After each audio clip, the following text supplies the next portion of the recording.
Told you I'd be right back, friends. Alright, now that we have done some devotion, it's time to go to Reading Corner. I'm so excited because I love the book Matilda. I hope you guys are enjoying it. Let's take our cozy comfort candle and switch seats. Bring my water this time. Switch into water from the ginger ale. Alrighty, let's get this light turned out. Good night, light. Much better. Mucho better. Here we come, Reading Corner. Okay. I hope the wax doesn't put out the flames. Sometimes I need to get a new candle, don't I? Don't I? Maybe we'll do some table taps tonight too. Maybe I'll record a little table tapping later. But for now, it's time for our fluffy, soft pillows and blankets. Get them out. Have you guys turned out your lights and gotten cozy yet? I hope so. I hope you have. Because, fluffy pillows and blankets. All right, let us jump right back into Matilda. So, here's our book. And we have just finished up with Mr. Wormwood and his hat, which is absolutely hilarious. Love the illustrations. They're like these watercolor, whimsical, just amazing illustrations. So, Matilda has just taught her father a bit of a lesson with the super glue on the hat. At least she hopes she has. And so now we go to the ghost. So let's see what happens next. Okay, here we go, friends. There was a comparative calm in the Wormwood household for about a week after the superglue episode.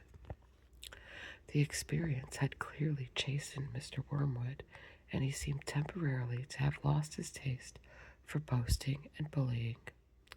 Then, suddenly, he struck again. Perhaps he had had a bad day at the garage and had not sold enough crummy second-hand cars. There are many things that make a man irritable when he arrives home. When he arrives home from work in the evening, and a sensible wife will usually notice the storm signals and will leave him alone until he simmers down. When Mr. Wormwood arrived back from the garage that evening, his face was as dark as a thundercloud, and somebody was clearly for the high jump pretty soon. His wife recognized the signs and immediately made herself scarce. He then strode into the living room.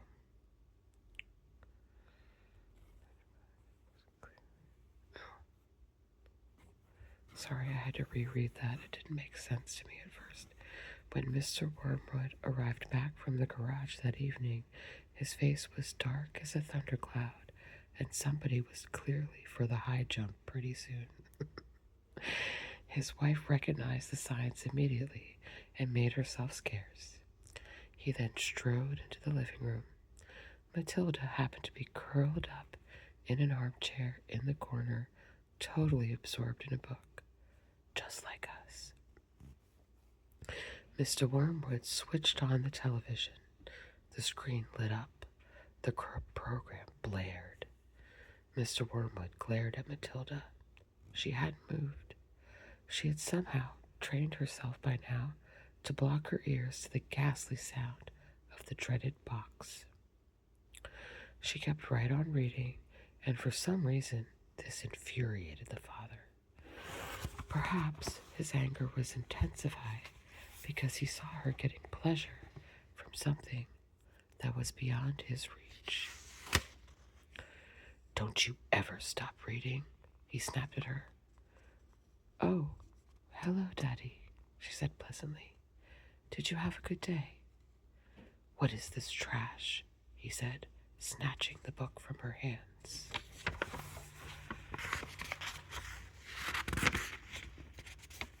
Oh, I love her little voice here.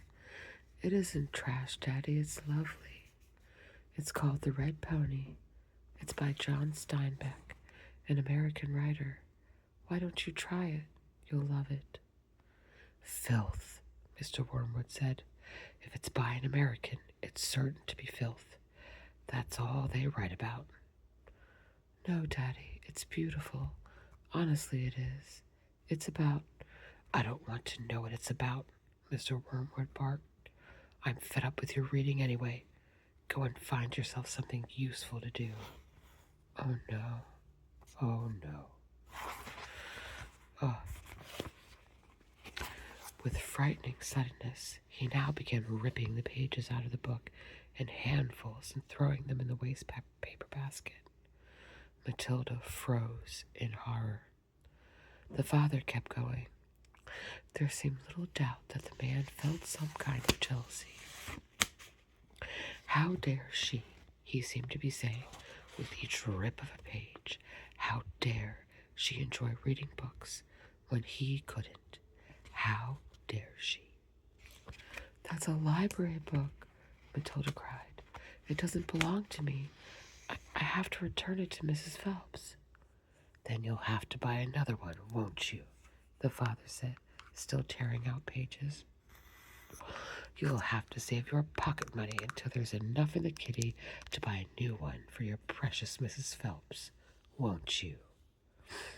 With that, he dropped the now empty covers of the book into the basket and marched out of the room, leaving the telly blaring. Ooh. Most children in Matilda's place would have burst into floods of tears. She didn't do this. She sat there very still and white and thoughtful. She seemed to know that neither crying nor sulking ever got anyone anywhere. The only sensible thing to do when you are attacked is, as Napoleon once said, to counterattack. Matilda's wonderfully subtle mind was already at work devising yet another suitable punishment for the poisonous parrot. The plan that was now beginning to hatch in her mind depended, however, upon whether or not Fred's parrot was really as good a talker as Fred made out. Interesting. Who's Fred? I don't remember Fred. Ah, here we go. They tell us who Fred is, of course. Fred was a friend of Matilda's. He was a small boy of 6 who lived just around the corner from her, and for days he had been going on about this great talking parrot his father had given him. So the following afternoon, as soon as Mrs. Wormwood had departed in her car for another session of bingo, Matilda set out for Fred's house to investigate. She knocked on his door and asked if he would be kind enough to show her the famous bird. Fred was delighted and led her up to his bedroom, where a truly magnificent blue and yellow parrot sat in a tall cage. "There it is," Fred said. "Its name's Chopper." "Make it talk," Matilda said. "You can't make it talk," Fred said. "You have to be patient. It'll talk when it feels like it." They hung around waiting. Suddenly, the parrot said, "Hello, hello, hello." It was exactly like a human voice. Matilda said, "That's amazing. What else can it say?" "Rattle my bones," the parrot said, giving a wonderful imitation of a spooky voice. "Rattle my bones." "He's always saying that," Fred told her. "What else can he say?" Matilda asked. "That's about it," Fred said. "But it is pretty marvelous, don't you think?" "It's fabulous," Matilda said. "Will you lend him to me for just one night?" "No," Fred said. "Certainly not." "I'll give you all my next week's pocket money," Matilda said. That was different. Fred thought about it for a few seconds. "All right, then," he said, "if you promise to return him tomorrow." Matilda staggered back to her own empty house, carrying the tall cage in both hands. There was a large fireplace in the dining room, and she now set about wedging the cage up the chimney and out of sight. This wasn't so easy, but she managed it in the end. Hilarious. Let's see. Miss Matilda. The cage is bigger than she is. Okay. "Hello, hello," the bird called down to her. "Hello, hello." "Shut up, you nut," Matilda said, and she went out to wash the soot off her hands. That evening, while the mother, the father, the brother, and Matilda were having supper as usual in the living room in front of the television, a voice came loud and clear from the dining room across the hall. "Hello, hello, hello," it said. "Harry," cried the mother, turning white. "There's someone in the house. I heard a voice." "So did I," the brother said. Matilda jumped up and switched off the telly. "Shh," she said. "Listen." They all stopped eating and sat there, very tense, listening. "Hello, hello, hello," came the voice again. "There it is," cried the brother. "It's burglars," hissed the mother. "They're in the dining room." "I think they are," the father said, sitting tight. "Then go and catch them, Harry," hissed the mother. "Go out and collar them red-handed." The father didn't move. He seemed in no hurry to dash off and be a hero. His face had turned gray. "Get on with it," hissed the mother. "They're probably after the silver." The husband wiped his lips nervously with his napkin. "Why don't we all go look together?" he said. "Come on, then," the brother said. "Come on, Mom." Oh, boy. Oh, boy.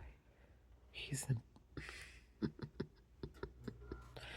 That is quite the scene. Look at the dad, all the way in the back, letting the women and children go first into the danger. Okay. "They're definitely in the dining room," Matilda whispered. "I'm sure they are." The mother grabbed a poker from the fireplace. The father took a golf club that was standing in the corner. The brother seized a table lamp, ripping the plug out of its socket. Matilda took the knife she had been eating with, and all four of them crept towards the dining room door, the father keeping well behind the others. "Hello, hello, hello," came the voice again. "Come on," Matilda cried as she burst into the room, brandishing her knife. "Stick 'em up," she yelled. "We've caught you." The others followed her, waving their weapons. Then they stopped. They stared around the room. There was no one there. "There's no one here," the father said, greatly relieved. "I heard him, Harry," the mother shrieked, still quaking. "I distinctly heard his voice. So did you." "I'm certain I heard him," Matilda cried. "He's in here somewhere." She began searching behind the sofa and behind the curtains. Then came the voice once again, soft and spooky this time. "Rattle my bones," it said. "Rattle my bones."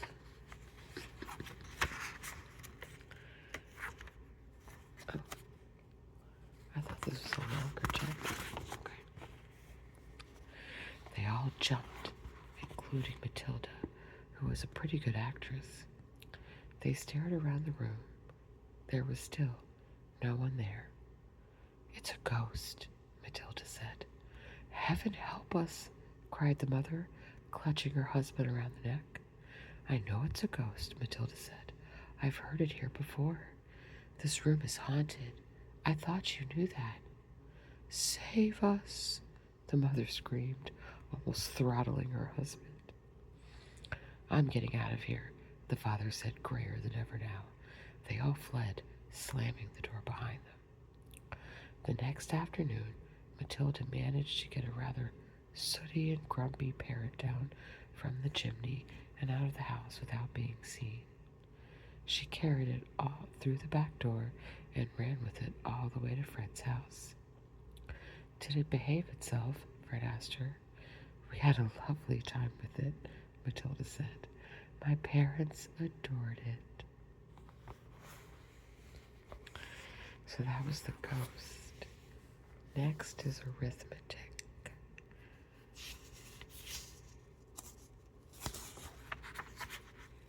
How long is arithmetic?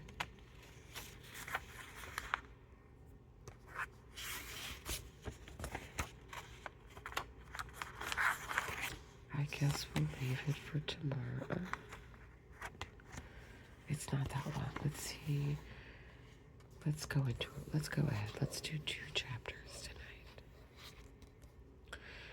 Matilda longed for her parents to be good and loving and understanding and honorable and intelligent. The fact that they were none of these things was something she had to put up with. It was not easy to do so, but the new game she had invented of punishing one or both of them each time they were beastly to her made her life more or less bearable. Being very small and very young, the only power Matilda had over anyone in her family was brain power. For sheer cleverness, she could run rings around them all. But the fact remained that any 5-year-old girl in any family was always obliged to do as she was told, however asinine the orders might be. Thus, she was always forced to eat her evening meals out of the TV dinner trays in front of the dreaded box. She always had to stay alone on weekday afternoons, and whenever she was told to shut up, she had to shut up.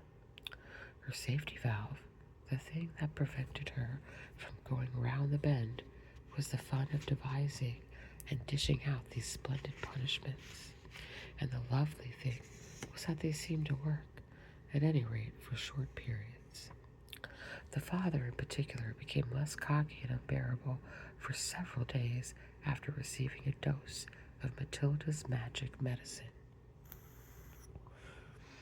The parrot in the chimney affair quite definitely cooled both parents down a lot, and for over a week they were comparatively civil to their small daughter.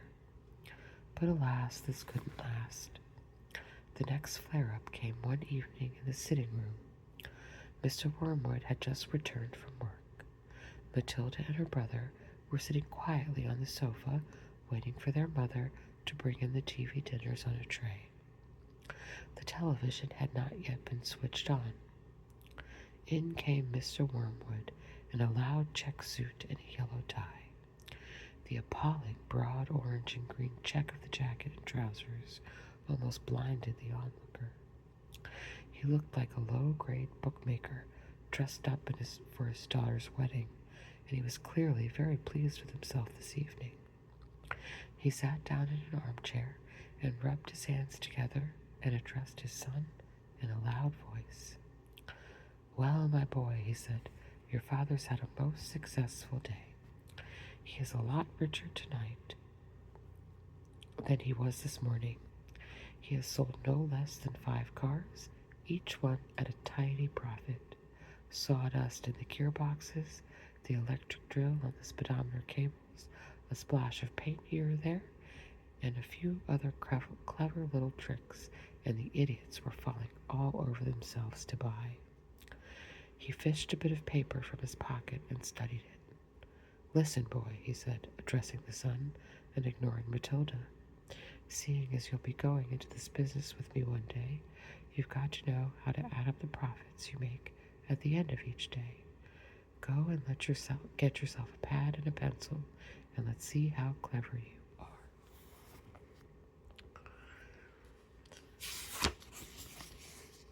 We are going to stop there.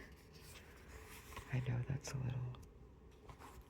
Maybe I should have waited till yesterday, but it's such a good book.